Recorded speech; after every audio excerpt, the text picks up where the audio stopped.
Hello guys, welcome to another video in my channel. अभी हम जिस मैच के बारे में बात करने वाले हैं वो है रात को होने जाने वाला सुपर स्मैश का मैच, जो कि होने जा रहा है नॉर्थन डिस्ट्रिक्ट वुमेन और कैंटरबरी वुमेन के बीच में।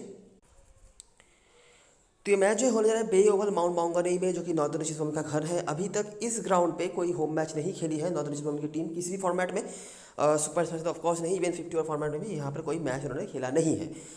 रिजल्ट्स की बात करें पास्ट कुछ दिनों में तो उतना अच्छा नहीं गया है। मतलब सभी तो प्लेयर्स होते ही हैं, ये सबके टीम में ही होते हैं। कैप्टन वाइस कैप्टनसी के डिफरेंस की वजह से या फिर एक आध प्लेयर के डिफरेंस की वजह से ही हमारा रिजल्ट अच्छा नहीं जा रहा है। और जैसे कि आपको पता ही होगा कि ये सब टूर्नामेंट में मार्जिनल विनर बहुत कम होते हैं, तो आप अगर एक गलती करेंगे तो वही काफ़ी होगा आपको हरवाने के लिए। इसीलिए ये मैचेस जीतना भी बहुत ईजी है और हारना भी बहुत ईजी होता है। और ये आप समझ ही सकते हैं, 2-3 दिन पहले ही एक परसेंटेज टीम जो था वो ग्रैंड लीग भी विन कर चुका था। मतलब ग्रैंड लीग सभी ने विन करा था, लेकिन स्मॉल लीग से भी कम अमाउंट उनको मिले थे, तो ऐसा कुछ सीन था। और ये सब मैचेस में ऐसे ही होते हैं, ठीक है। मेंस वाले में फिर भी आप काफ़ी कुछ सोच सकते हैं, काफ़ी कुछ कर सकते हैं, लेकिन वुमेन्स मैच में आपको बिल्कुल स्ट्रेट फॉरवर्ड जाना होता है। बहुत ही कम आपके पास चांसेस होते हैं कि आप कुछ एक्सपेरिमेंट्स करें। बहुत ही रेयर आपको ऐसे मैचेस देखने को मिलेंगे कि बहुत सारे ऐसे प्लेयर्स उभर के आते हैं जो कुछ अलग करके जाते हैं। तो जो भी हो, अभी ये प्रोसेस का ही हिस्सा है, ठीक है। हर दिन आप जीत नहीं सकते हैं। आपको जो सोच रहे हैं आप, जो आपका एनालिसिस से निकल के आ रहा है, उसके ऊपर डिपेंड करना पड़ता है। बाकी रिजल्ट्स क्या होंगे नहीं होंगे वो तो टाइम ही बताएगा। तो यहाँ पर ही हम वही चीज़ कोशिश करेंगे। कुछ आइडिया तो ऑलरेडी हमें लग चुका ही है कि दोनों टीमों का क्या सा हालत है, क्या क्या स्ट्रेंथ्स है, क्या क्या वीकनेसेस है, क्या हम एक्सपेक्टेशन रख सकते हैं। तो मुझे नहीं लगता कि यहाँ पे कुछ बताने की ज़रूरत है। लगभग सभी को ये सब चीज़ पता है। हम यहाँ पे देखेंगे कि क्या अलग हो रहा है जब ये दोनों टीमें एक साथ खेलती हैं या फिर इस ग्राउंड पे जब मैचेस होते हैं। कुछ अगर हम छोटी मोटी चीज़ें यहाँ पर अगर ढूंढ पाते हैं तो वही हमारे लिए मेन टारगेट होगा इस वीडियो का। क्या पता वही छोटी मोटी चीज़ें आपके लिए कुछ बड़ा विनिंग लेके आए, ठीक है। तो स्टार्ट करते हैं इस मैच की एनालिसिस। वेदर क्लियर है, वेदर का कोई इशू नहीं है। जनरली माउंट माउंगानुई में क्लाउडी रहता है, तो बिल्कुल सनी रहे रहेगा शायद, लेकिन क्लियर ही होगा, बारिश का कोई आसार वगैरह नहीं है। आखिरी 5 में जैसे कि आप एक्सपेक्ट कर भी सकते हैं ना, कैंटरबरी यहाँ पर 4-1 से आगे चल रही है। पिछले 2 सीजनों में ऐसा एक्सपेक्ट आप जैसा कैसे कर सकते हैं यहाँ पे कि ज़्यादा से ज़्यादा मैचेस जो है नॉर्थ ईस्ट की टीम हारी है, लेकिन वो एक ही मैचेस जीते थे पिछले सीजन में, और वो था वेलिंगटन के अगेंस्ट में, जो कि काफ़ी सरप्राइजिंग एक जीत था, जो कि शायद ही कोई एक्सपेक्ट करता होगा। तो हम आ जाते हैं और देखते हैं कि जब ये दोनों टीमें आमने सामने हुई हैं इस पास्ट में तो क्या हुआ है। तो हम स्टार्ट करते हैं 2018 से, ठीक है। तो वही सीन है नॉर्थन डिस्ट्रिक्ट्स का कि वो रन भी नहीं बनाते हैं, विकेट भी नहीं देते हैं। तो वही चीज़ आपको यहाँ पर भी दिख रहा होगा। 104 बनाया 5 विकेट के नुकसान पर। ये कुछ बॉलर्स हैं जिन्होंने विकेट निकाले। गरी कैंटरबरी ने इजीली चेस कर लिया मैक्के और सैदरथवेट और मैक्के ने दोनों ने ही यहाँ पर अच्छा परफॉर्मेंस करा हुआ था, लेकिन हाँ बेटर परफॉर्मेंस सैदरथवेट का था। बाकी आइमा रिचर्डसन जो कि अवेलेबल नहीं है।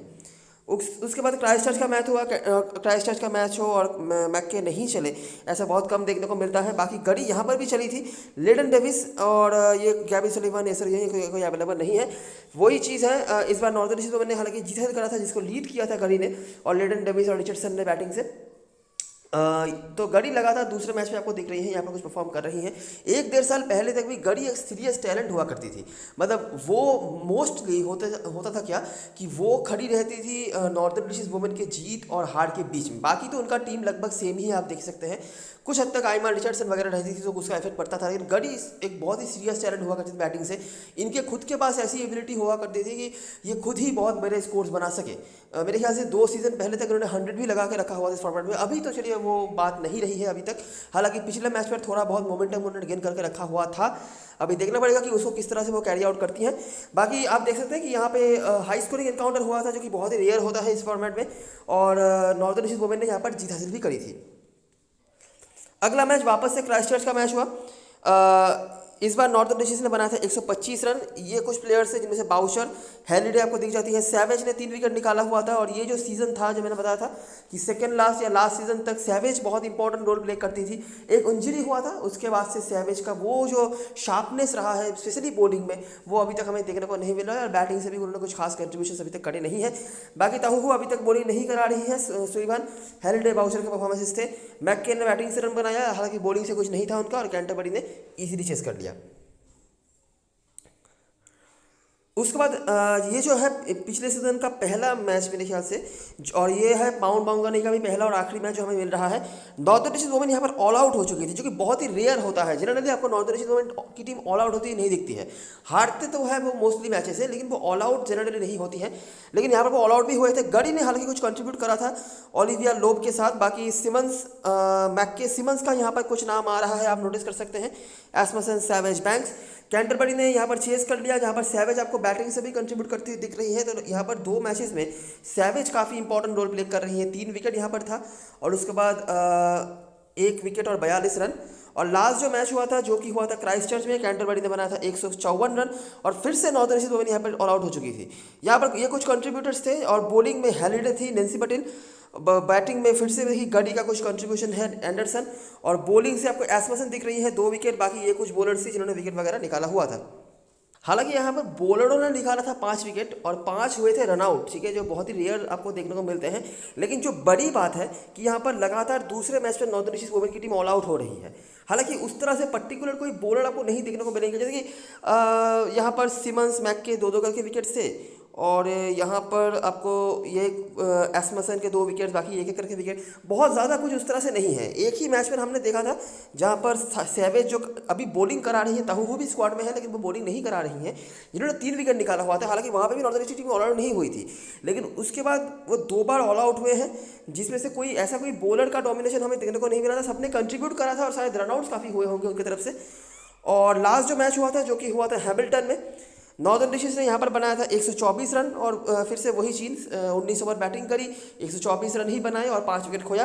एंडरसन के कुछ स्कोर्स हैं, हेलिडे, गड़ी, ये 3 नाम काफ़ी बार आए हैं। मैक्के यहाँ पर 4 विकेट ले रही हैं साउथ अफ्रीका के साथ। साउथ अफ्रीका के कंट्रीब्यूशन थे बैटिंग से ज़्यादा, लेकिन 4 विकेट बहुत ज़्यादा होता है, और 28 रन को कहते थे। बाकी ये कुछ बॉलर्स थी जिन्होंने विकेट निकाला था। तो जैसा कि आप एक्सपेक्ट कर भी सकते हैं कि यहाँ पर खास कुछ नहीं है। एक चीज़ जो है कि northern eastern as a batting side यहाँ पर कंपैरेटिवली बेटर रही है कुछ फिक्चरों में, और कंपैरेटिवली वर्स रही है कुछ मैचेस में अदर फिक्चरों से। जनरली हम उनको इतना रन भी बनाते हुए नहीं देखते हैं। जैसे कि देखिए 19 ओवर में 124, मतलब 6 के ऊपर रन रेट था। भले ही इतना रन भी नहीं था कि चेस नहीं हो पाता, चेस तो हो गया, लेकिन 6 के ऊपर रन रेट था। उसके बाद बीच में ये 2 मैचेस जो गए, अगर हम इसको छोड़ दें तो उसके बाद आपको देखिएगा, देखिए 125 रन उन्होंने बनाए। उसके बाद यहाँ पर तो चेज ही कर लिया 165 के टारगेट को। यहाँ पर चलिए थोड़ा सा लो स्कोरिंग रहा, तो यहाँ पर अच्छे स्कोर्स भी उन्होंने बनाए हैं। हालांकि वो ऑल आउट भी हुए हैं, जो भी हमें बहुत बड़े बड़े टीमों के अगेंस्ट भी जनरली देखने को नहीं मिलता है। हालांकि हमें ऐसा कोई बॉलर भी नहीं देखने को मिल रहा है कैंटरबरी की तरफ से जिसने कोई डोमिनेटिंग परफॉर्मेंस करा हुआ होगा मैक्के को छोड़ के, ठीक है। मैक्के तो कंसिस्टेंट है ही, उनको छोड़ के, ठीक है। बाकी 1-2 करके विकेट्स किसी के रहे होंगे।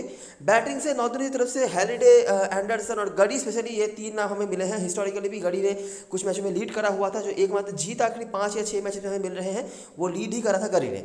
बाकी नॉर्दर्न ईस्ट से बॉलिंग की अगर बात जितनी कम करे उतनी ही बेहतर। हमेशा की तरह यहाँ पर भी उनका बॉलिंग कुछ खास रहा नहीं है। इवन जो वो मैच वो जीते भी थे, वहाँ पर भी उन्होंने सिर्फ 2 ही विकेट निकाला हुआ था, जो भी एक सिंगल बॉलर का था, ठीक है। देखिए 1 विकेट, 2 विकेट। उसके बाद अगर हम नीचे आएंगे तो यहाँ पर 6 विकेट था, हालांकि करंट स्क्वाड में कोई अवेलेबल नहीं है। उसके बाद यहाँ पर 5 विकेट, जैसे रिचर्डसन, सार्सफील्ड। उसके बाद यहाँ पर भी 4 ही विकेट, रिचर्डसन, हेलिडे, पटेल। और लास्ट जो मैच हुआ था यहाँ पर भी 4 ही विकेट, जिनमें से हेलिडे, सार्सफील्ड, टेम्पलेटन, ठीक है। ये नाम है, 1-2 विकेट का ही मामला है, जो आप ऑफकोर्स प्रेडिक्ट नहीं कर सकते। तो बस यही चीज़ें हैं। बाकी ऐसे बैटिंग साइड बेटर रही है कैंटरबरी भी, ऑफकोर्स उनका बॉलिंग अच्छा नहीं हुआ था। तो जैसे कि आप एक्सपेक्ट कर सकते हैं, ये फिक्चर वैसा ही रहा है, ज़्यादा कुछ हमें सोचने या समझाने की नहीं है। लास्ट जो मैच माउंट मांगोनी का मैच हमें मिला था, वहाँ पे ऑल आउट हुई थी नॉर्दर्न ईस्टर्न वुमेन की टीम। हालांकि गड़ी करंट स्क्वाड मेंबर्स से, और सिमंस, मैक्के, सिमंस यहाँ पर एक नाम के तौर पे आई हैं जिन्होंने विकेट निकाला हुआ था। बाकी ये कुछ बॉलर्स थी, और कैंटरबरी का भी बैटिंग ठीक ठाक रहा था, जिसको लीड करा था सैवेज ने। बाकी रिचर्डसन, सार्सफील्ड के परफॉर्मेंसेस थे। बस यही कुछ चीज़ें हैं, यहाँ पर ज़्यादा हम कुछ सोच नहीं रहे हैं। समरायन पे आ जाए तो मैक्के और सदरवेट 2 नामों को दिख रही हैं। Satterthwaite as a batting option better रही हैं, और मैक्के उनसे बाद, लेकिन बॉलिंग पे आपको मैक्के ज़्यादा बेटर करते हुए दिख जाएंगी। हालांकि सदरवेट बीच में खेली भी नहीं है, और पहले ज़्यादा बॉलिंग भी नहीं कराती थी, लेकिन चलिए जो भी हो, मैक्के यहाँ पर काफ़ी अच्छा कर रही हैं। और ये एक ऐसा फिक्चर रहा है जहाँ पर जनरली मैं कहता हूँ कि क्राइस्टचर्च के बाहर आप देखेंगे मैक्के उतना बेस्ट नहीं कर रही है, लेकिन यहाँ पे उनका बहुत ही बढ़िया परफॉर्मेंस रहा है क्राइस्टचर्च के बाहर भी। इवन जो लास्ट मैच खेला था उन्होंने, 4 विकेट निकाले हुए थे, वो हुआ था हैमिल्टन में। उसके बाद ये क्राइस्टचर्च का मैच अगर हम छोड़ भी दें, माउंट मांगोनी पे भी उन्होंने 2 विकेट निकाले हुए थे। उसके बाद अगर हम पीछे जाएंगे तो ये जो लिंकन का मैच था, यहाँ पर भी 32 रन एक विकेट, हालांकि सैयद ने यहाँ पर डोमिनेट करा था। ठीक है, तो इन दोनों के बीच में मामला रहता है जो जनरली जनता कर भी रही है। गड़ी कुछ नाम है, 27 का औसत रख रही है, खास कुछ नहीं है, लेकिन जो है सो है। और बॉलिंग पे नॉर्दर्न की तरफ से कुछ खास वगैरह नहीं है। तो यही है हेड टू हेड की बातें, ज़्यादा यहाँ पे कुछ सोचने समझाने वाली बात नहीं है। लेकिन हाँ, एक चीज़ आप नोटिस कर सकते हैं कि नॉर्थर्न डिशेज की टीम भले ही ऑल आउट हुई होगी, तो यहाँ पर फिर भी कोई ज़्यादा बॉलिंग डोमिनेशन का सीन हमें देखने को नहीं मिल रहा है। और बैटिंग कंपैरेटिवली बेटर करा है उन्होंने अदर फिक्सचरों से कुछ मैचेस में। ठीक है, बाकी और ज़्यादा कुछ बातें हम यही करते हैं। अभी हम ग्राउंड के बारे में थोड़ा देख लेते हैं कि यहाँ से कुछ अलग हमें मिल रहा है या नहीं। ठीक है, नॉर्थ ईस्ट के घर है ये, तो कुछ अलग नाम या कुछ अलग चीज़ें हम यहाँ से नोटिस कर पा रहे हैं या देखते हैं। तो 2018 से स्टार्ट करते हैं। तो सेंट्रल डिस्ट्रिक्ट में नॉर्थ ईस्ट का मैच हुआ था, 113 बना था सेंट्रल डिस्ट्रिक्ट ने और नॉर्थ ईस्ट ने चेस कर लिया था। जिनमें से एंडरसन आपको दिख रहे हैं, एंडरसन का कई बार यहाँ पर नाम आपको दिख जाता है। जनरली इतना कंसिस्टेंटली वो नहीं रहती है किसी फिक्सचर में या किसी ग्राउंड में, लेकिन यहाँ पे काफ़ी बार इनका नाम आ रहा है। बैटिंग से भी आपने देखा था ऊपर, यहाँ पर भी कुछ नाम इनके हैं। लास्ट मैच जब तक वो खेल रही थी काफ़ी फ्लुएंट नज़र आ रही थी, हालांकि रनआउट हो चुकी थी, लेकिन काफ़ी सही नज़र आ रही थी। तो अभी भी आपके लिए काफ़ी इंपॉर्टेंट प्लेयर बनी रहती है। कुछ रन्स उन्होंने बनाए थे, बाकी गड़ी और एंडरसन के रन्स थे, और यहाँ पर जीत हासिल करा था नॉर्थ ईस्ट वुमेन ने। उसके बाद वेलिंगटन का किसी मैच हुआ था, वेलिंगटन ने 201 रन बना दिया था। करंट स्कोर में कोई नहीं है और बैटिंग से भी बताने के लिए कोई नहीं है, लेकिन वही सेम चीज़ 20 ओवर खेल के भी उन्होंने ऑल विकेट डाउन नहीं होने दिया। इसलिए मैंने बताया कि जो तो ऑल आउट हुए थे ना नॉर्थ ईस्ट की टीम, वो बहुत ही रेयर है। जनरली आपको इतना देखने को नहीं मिलता है कि 20 ओवर में नॉर्थ ईस्ट की टीम ऑल आउट हो रही है। उसके बाद ये जो लास्ट हेड टू हेड था जो आपने देखा था, जहाँ से भी गड़ी और सार्सफील्ड आपको दिख जाती है करंट स्कोर मेंबर्स में से। ये जो मैच था बहुत ही रेयर एक जीत था, वेलिंगटन को उन्होंने हराया था। हालांकि ऐसा कोई डोमिनेशन वाला कोई सीन नहीं था, लेकिन एंडरसन का यहाँ पर आपको दिख जाता है जिन्होंने 50 रन बनाए थे, और डेंसी पटेल 25 रन एक विकेट। लेडन डेविस इनके परफॉर्मेंसेस थे लेकिन अवेलेबल नहीं, और हेरिडे का एक विकेट था। और लास्ट जो मैच हुआ था नॉर्थर्न डिशेज बनाम ओटागो, हेरिडे गड़ी आपको दिख जाती हैं, और बॉलिंग से भी हेरिडे थी, बाकी हीप्स यहाँ पर विकेट्स निकालने में सक्षम रही थी। ठीक है, हेरिडे जनरली होम मैचेस में अच्छा करती भी है, तो उनका भी यहाँ पर नाम है वैसे। तो ऑफकोर्स मैक के सैतत के अलावा आपके लिए अगर कोई कैप्टन मटेरियल होती हैं, अगर आप देखना चाहते हैं नॉर्दर्न डिस्ट्रिक्ट की किसी को, तो वो हेलिडे ही होती हैं। बाकी बनाने तो आप बाले नहीं हो, ये ऑफकोर्स अगर आप स्मॉल लीग खेल रहे हो तो, लेकिन हाँ हमेशा ये ऑप्शन ये बनी रहती है। तो यही कुछ चीज़ें हैं, ज़्यादा कुछ बताने के लिए नहीं है। वेलिंगटन को हराया था जब, तो ये एक अच्छी बात है आप कह सकते हैं, और एक रेयर बात भी है। बैटिंग से भी अच्छा परफॉर्मेंस उनका था, बॉलिंग से भी अच्छा परफॉर्मेंस उन्होंने करके रखा था। स्पेशली मैं कहूँगा बैटिंग से, ठीक है, क्योंकि देखिए 139 रन भी हमने देखा है कि नॉर्दर्न ईस्ट वुमेन इससे भी कम रन पे रुक जाती है उनकी गाड़ी, लेकिन अगर वो उनको चेस कर रहे हैं और वो भी सिर्फ 5 विकेट खो के, तो आपको कहना पड़ेगा कि बैटिंग अच्छी हुई है। तो ये चीज़ कुछ हद तक सिमिलर भी हो रहा है। यहाँ पर भी अगर हम देखेंगे तो देखिए 13 ओवर में 97, 4 विकेट नुकसान पर ठीक ठाक है, उनके स्टैंडर्ड के हिसाब से तो ठीक ही है आप कह सकते हैं। मतलब 6-7 के रन रेट से अगर वो रन बना रहे हैं तो ये एक ऑल आउट था जो कैंटरबरी के अगेंस्ट में ही था, और जो लास्ट हेड टू हेड था इस ग्राउंड पे। उसके बाद ये 122 रन उन्होंने बनाया था, और यहाँ पर भी चेस ठीक ठाक ही करा था। तो ठीक ठाक सा ही है, खास कुछ बुरा भी नहीं और बहुत अच्छा भी नहीं। हेड टू हेड में भी हमने ऐसी ही चीज़ देखी है कि बैटिंग ठीक ठाक रहा है, उतना कुछ मतलब बुरा नहीं रहा है। तो ये एक चीज़ है जो ओके सर रहा है कैसे नॉर्दर्न ईस्ट बैटिंग की तरफ से, नहीं तो उतना कंसिस्टेंट हमें स्कोर्स जो है 25-30 करके स्कोर्स जो बना रहे हैं नॉर्दर्न ईस्ट के बैट्सवुमन, वो हमें देखने को नहीं मिलते हैं। अभी हम आते हैं प्लेइंग ग्राउंड की तरफ और देखते हैं कि यहाँ पर कुछ इंपॉर्टेंट इंक्लूजन हो सकता है या नहीं। एक जो इंक्लूजन होगा कैंटरबरी की तरफ से वो है कि लॉरा ह्यूजेस वापसी करेंगी। एली मेज कॉशरेन जो खेल रही थी सिर्फ फील्डिंग करने के लिए, ना ही बैटिंग मिलता था ना ही बॉलिंग मिलता था, तो उनके जगह पर ये आएंगी, ये भी करेंगी कीपिंग ही। मतलब यही हुआ कि कॉक्स जो मेरे ख्याल से कीपिंग कर रही थी, कॉक्स या गिरकेन में से जो भी कीपिंग कर रही थी, तो वो नहीं करेंगी और लॉरा ह्यूजेस कीपिंग करेंगी आपके लिए, तो ये आप पकड़ के चल सकते हो। बाकी तो देखिए यहाँ पे कुछ बताने के लिए नहीं है, ठीक है। मैक के सबकी कैप्टन होंगी, हो सकता है लोग सेफ्टी के लिए सदस्य को वाइस कैप्टन करें, कुछ लोग अगर अलग करना चाहते हैं तो वाइस वर्सा कर सकते हैं। यहाँ पे कुछ बताने के लिए नहीं है। नेट कॉक्स आपके लिए डिफॉल्ट बन जाती है बैटिंग सेक्शन से, पहली चॉइस बन जाती है, उसका जसिंटा सैवेज बन जाती है क्योंकि ये बॉलिंग करा रही है। हालांकि अभी टीम धीरे धीरे उनको भरोसा कम कर रही है। पहले इनको 4 ओवर की बॉलिंग मिलती थी, 1.5 ओवर की बॉलिंग मिलती थी, अभी इनको ढंग से बॉलिंग नहीं मिल रही है, 2 ओवर मुश्किल से मिल रहे हैं, उसमें से भी वो अच्छा नहीं कर पा रही है। बैटिंग अभी भी उनको सही जगह भेजा जा रहा है, लेकिन अभी तक उन्होंने कुछ खास करा नहीं है। बाकी आप रख सकते हैं सेफ्टी के लिए, क्या पता एक आध विकेट कहीं से निकालना है तो। और बॉलिंग से एसमसन यूनिवर्सल पिक हो रही है, बीसी बैक्स का परसेंटेज धीरे धीरे बढ़ रहा है। आप एक्स्ट्रा बॉलर अगर देना चाहते हैं, जेस सिमंस आपके लिए एक ऑप्शन है, जिन्होंने एक आध मैच में 1-2 विकेट निकाला हुआ है, ठीक है। बस यही है, इससे ज़्यादा कुछ यहाँ बताने के लिए नहीं है। एक्स्ट्रा कोई नाम हमने यहाँ पर डिस्कवर नहीं करा है। एक नाम है, अगर आपके पास स्लॉट बच रहा है कीपर सेक्शन में तो जेरकन का आप ट्राई कर सकते हैं। हालांकि अभी तक तो उन्होंने कुछ खास नहीं करा है, लेकिन इनके पास टैलेंट है जो मतलब कमेंटेटर्स भी बताते हैं और मीडिया से भी आपको ये देखने को मिल जाएगा। और स्पेशली जो 50 ओवर टूर्नामेंट का मैचेस हुए थे वहाँ पे भी इन्होंने शो करा है। अभी कब ये टैलेंट का एक्सपोजर वो दिखाएंगी, कब उसका रिफ्लेक्शन आएगा वो तो वक्त ही बताएगा। लेकिन ये एक कीपर सेक्शन में जितने सारे प्लेयर्स हैं उनमें से ये एक ट्रायबल ऑप्शन है, मतलब जेन्युइनली ट्रायबल ऑप्शन है अगर आप देखना चाहते हैं तो। बाकी ये याद रखना, अगर ये जल्दी निपट जाती है तो लॉरा ह्यूजेस के पास एबिलिटी है कीपिंग से वो काफ़ी पॉइंट दे सकती है। ठीक है, तो देख सकते हो आप इन दोनों में से किसी एक को अगर आप लेना चाहते हो तो। नॉर्दर्न की तरफ से हेलिडे, केटलिन गरी लास्ट मैच में काफ़ी अच्छा बैटिंग उन्होंने करा था। स्लो था ये मानना पड़ेगा, लेकिन ऑफ कोर्स ऑकलैंड जैसी टीम के अगेंस्ट में आप फास्टली कुछ रन बनाएंगे ये उम्मीद रख भी नहीं सकते हैं। तो स्लो ही खेला था उन्होंने, लेकिन सही खेला था। ठीक है, एंडरसन जब तक खेल रही थी सही नजर आ रही थी और वो रन आउट हो गई थी। ये तीन आपके लिए बहुत इंपॉर्टेंट है। एंडरसन की बॉलिंग भी यहाँ पर कभी कभार काम पे आ जाती है और एकमात्र जो रिसेंट समय में गुड मेमोरी रहा है नॉर्दर्न रिचेस का इस राउंड पे वो एंडरसन के बदौलत ही आया है, जो कि वेलिंगटन के अगेंस्ट उन्होंने जिताया था मैच। ठीक है, बाकी जो प्लेयर्स हैं, नैन्सी पटेल ये चाल तो चलिए आपकी टीम में हो ही गई। लूसी बाउचर, मिकाएला टेम्पलेटर ये दोनों ही बैटिंग सेशन में होंगी और ये थोड़ी बहुत बॉलिंग भी करा रही है। लूसी बाउचर सबसे मेरे ख्याल से इंपॉर्टेंस ज़्यादा रखती है क्योंकि ये सही जगह पर इनको बैटिंग मिल जाती है, नंबर 4-5 तक की बैटिंग आ जाती है। टेम्पलेटन थोड़ी नीचे आती है, लेकिन टेम्पलेटन भी अच्छा कर रही है और जनरली इन दोनों के पास ही बैटिंग मिल जाता है। लेकिन टेम्पलेटन थोड़ा नीचे आती है और बाउचर थोड़ा ऊपर आती है और इनको 2-2 ओवर की बॉलिंग मिल जाती है। एंडरसन को एक बार के लिए बॉलिंग नहीं मिलती है, लेकिन इन दोनों को बॉलिंग मिल जाता है। ठीक है, तो ये ऑफकोर्स एक नोटिस करने वाली बात है। हालांकि कैंटरबरी के जो कम से कम टॉप 3-4 बैट्समैन हैं अगर वो खड़े हो जाते हैं तो इनकी बॉलिंग चाहे 2 ओवर की आए या 4 ओवर की आए कोई ज़्यादा इफेक्ट पड़ेगा नहीं अगर वो खड़े हो जाते हैं तो। लेकिन अगर कहीं पे कोई एक आध विकेट निकल आए तो ये आपके लिए इफेक्टिव बन सकते हैं। बाकी बैटिंग तो इनको मिल जानी ही है।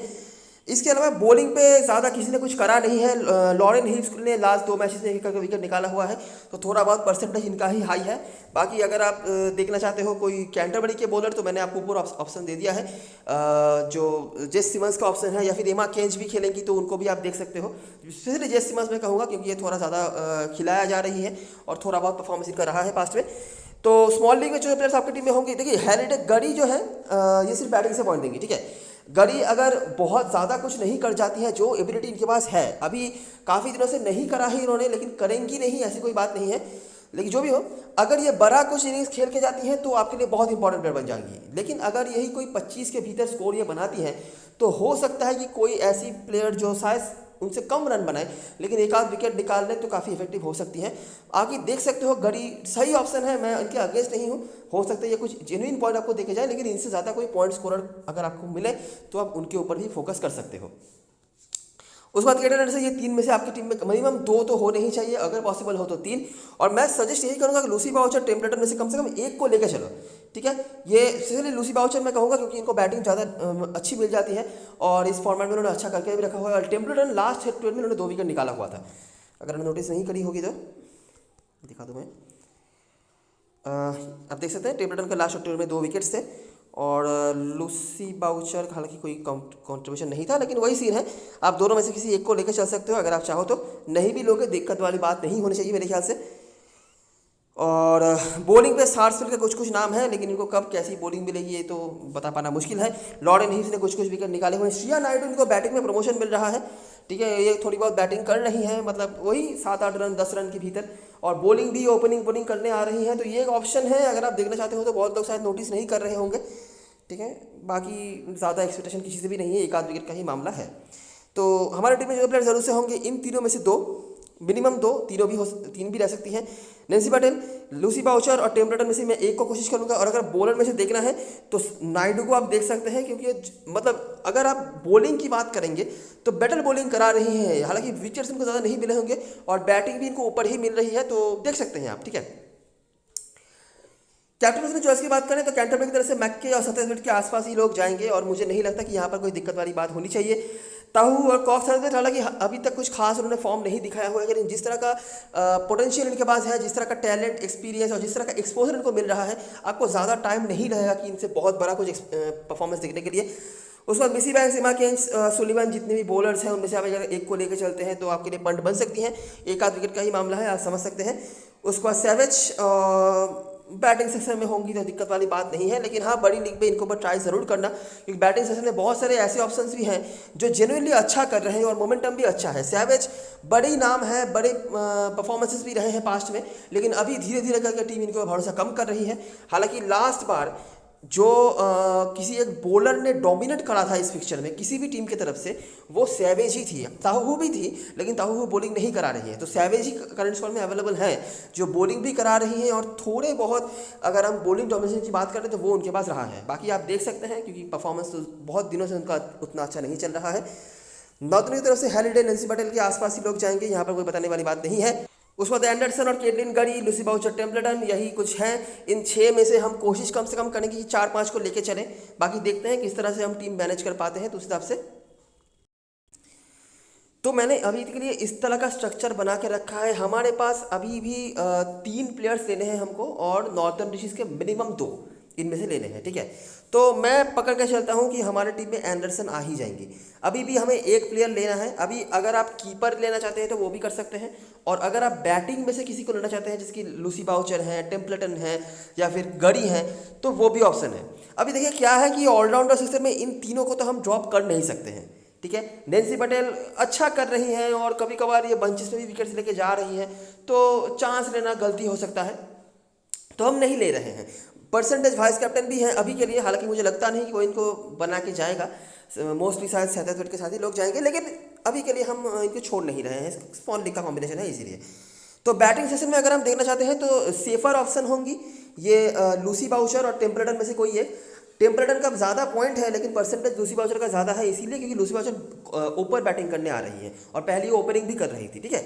तो आप दोनों में से एक को ले सकते हो, या फिर अगर आप यहाँ पे जैसिंटा सैवेज को लेते हो तो भी एक ऑप्शन है। हालांकि जैसिंटा सैवेज का परफॉर्मेंस काफ़ी खराब चल रहा है। अभी ये सिलेक्शन आपको करना पड़ेगा।